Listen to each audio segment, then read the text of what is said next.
मध्य प्रदेश की गवर्नर का अतिरिक्त भार भी दिया गया है। और यहाँ पर एक नेशनल पार्क जो कि बार बार एग्ज़ाम में पूछा जाता है, जो है दुधवा नेशनल पार्क, तो आप इसे भी ज़रूर याद रखिएगा। और गाइस, अगर ये वीडियो आपको अच्छा लग रहा है और आपके आने वाले एग्ज़ाम के लिए हेल्पफुल है तो आप इस वीडियो को ज़रूर लाइक कर दीजिएगा और अपने फ्रेंड्स के साथ शेयर भी ज़रूर किया करिए।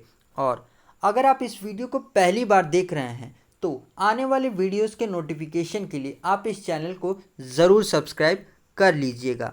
अब हम आगे बढ़ते हैं। भारत किस देश से हैमर नामक एंटी हबल मिसाइल खरीदने जा रहा है? तो इसका सही आंसर है सी, फ्रांस से। तो अभी भारत फ्रांस से हैमर नामक एंटी हैमल मिसाइल को खरीदने जा रहा है। यहाँ पर हैमल का मतलब ही है जो कि है highly agile module mutation extended range. ये एक मध्य दूरी की एयर टू ग्राउंड हथियार है और ये मूल रूप से फ्रांस के वायुसेना और नौसेना के ज़रूरतों के हिसाब से डिज़ाइन किया गया है। और इस मिसाइल को भारत रफाल में इस्तेमाल करने के लिए खरीद रहा है। रफेल जिसे हम फ्रांस से ही खरीद रहे हैं, जो कि इसी महीने के 29 तारीख का पहला ऑर्डर आ जाएगा। और भारत और चाइना के बॉर्डर विवाद को देखते हुए ही हैमर मिसाइल को खरीदा जा रहा है। अब यहाँ पर फ्रांस की बात हुई है तो इससे जुड़े कुछ और पॉइंट्स जानते हैं, जैसे कि इसकी कैपिटल है पेरिस, करेंसी है यूरो और इसके प्रेसिडेंट है इमैनुअल मैक्रोन। और अभी इसके नए प्रधानमंत्री बने हैं जिनका नाम है जिम कैस्टेक्स, तो आप इनका नाम भी ज़रूर याद रखिएगा। अब हम आगे बढ़ते हैं। हाल ही में कौन सा राज्य चौथे खेलो इंडिया यूथ गेम्स की मेज़बानी करने जा रहा है? तो इसका सही आंसर है डी, हरियाणा। तो अभी केंद्रीय खेल मंत्री किरण रिजिजू जी और हरियाणा के मुख्यमंत्री मनोहर लाल खट्टर जी ने घोषणा की है कि 2021 टोक्यो ओलंपिक्स के बाद हरियाणा खेलो इंडिया यूथ गेम्स के चौथे संस्करण की मेज़बानी करेगा। इन गेम्स को हरियाणा के पंचकुला में आयोजित किया जाएगा। हरियाणा ने खेलो इंडिया यूथ गेम्स में अच्छा प्रदर्शन किया है। इसने 2019 में एक 159 और 2020 में 200 पदक के साथ दूसरे स्थान पर थी, जबकि 2018 में 102 पदक के साथ ये पहले स्थान पर थी। तो आप इसका नाम भी ज़रूर याद रखिएगा। अब हम आगे बढ़ते हैं। हाल ही में सामाजिक न्याय और आधिकारिता मंत्रालय के तहत राष्ट्रीय अनुसूचित जाति आयोग के लिए किस के रूप में किसे नियुक्त किया गया है? तो इनका नाम है ए, सुशील कुमार को। तो अभी सुशील कुमार को राष्ट्रीय अनुसूचित जाति आयोग के तहत सचिव नियुक्त किया गया है। अब दूसरे ऑप्शंस भी देख लेते हैं। बी, राम मोहन मिश्रा, इनको अभी महिला और बाल विकास मंत्रालय के सचिव के रूप में नियुक्त किया गया है। सी, अजय टिकरे, इनको अभी ग्रामीण विकास मंत्रालय के भूमि संसाधन विभाग में सचिव नियुक्त किया गया है। तो आप इनके नाम भी ज़रूर याद रखिएगा, ये बहुत ही लेटेस्ट अपॉइंटमेंट्स हैं। अब हम आगे बढ़ते हैं। हाल ही में अंतर्राष्ट्रीय ओलंपिक समिति के उपाध्यक्ष के रूप में किसे नियुक्त किया गया है? तो इनका नाम है ए, अनीता डिफरेंस को। तो अभी अनीता डिफरेंस को इंटरनेशनल ओलंपिक कमेटी का वाइस प्रेसिडेंट यानी उपाध्यक्ष नियुक्त किया गया है। और इनका नाम इसलिए भी इम्पॉर्टेंट है क्योंकि 1997 से 2001 तक ये इंटरनेशनल ओलंपिक कमेटी की पहली महिला उपाध्यक्ष बनी थी और अभी फिर से ये दोबारा उपाध्यक्ष बनी है, इसीलिए इनका नाम ज़्यादा इम्पॉर्टेंट है। अब हम दूसरा ऑप्शंस भी देख लेते हैं। बी, अशोक लवासा, इनको अभी एशियन डेवलपमेंट बैंक का वाइस प्रेसिडेंट यानी उपाध्यक्ष बनाया गया है। सी, नवीन तिल्हानी, इनको अभी टाटा AIA लाइफ इंश्योरेंस का MD CEO बनाया गया है। डी देवेंद्र कुमार सिंह, ये अभी सिडबी के अध्यक्ष बने हैं।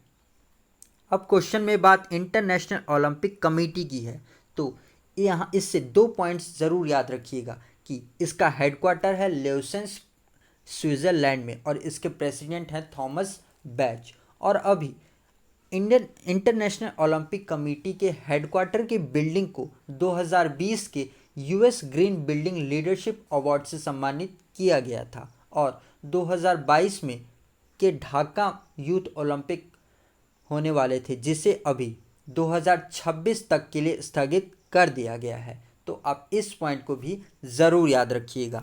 अब हम आगे बढ़ते हैं। हाल ही में निम्नलिखित में से किसने कोविड-19 लॉ लैब नामक एक पहल को शुरू किया है? तो इसका सही आंसर है सी, ऊपर के दोनों ने।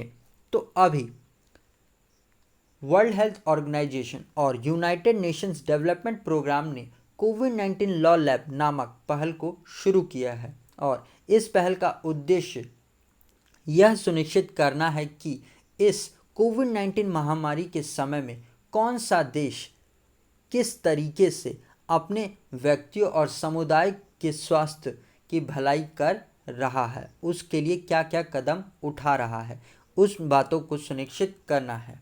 और इसे वर्ल्ड हेल्थ ऑर्गेनाइजेशन के 190 सदस्य देशों में लागू किया जाएगा। तो ये आप ज़रूर याद रखिएगा। अब हम आगे बढ़ते हैं।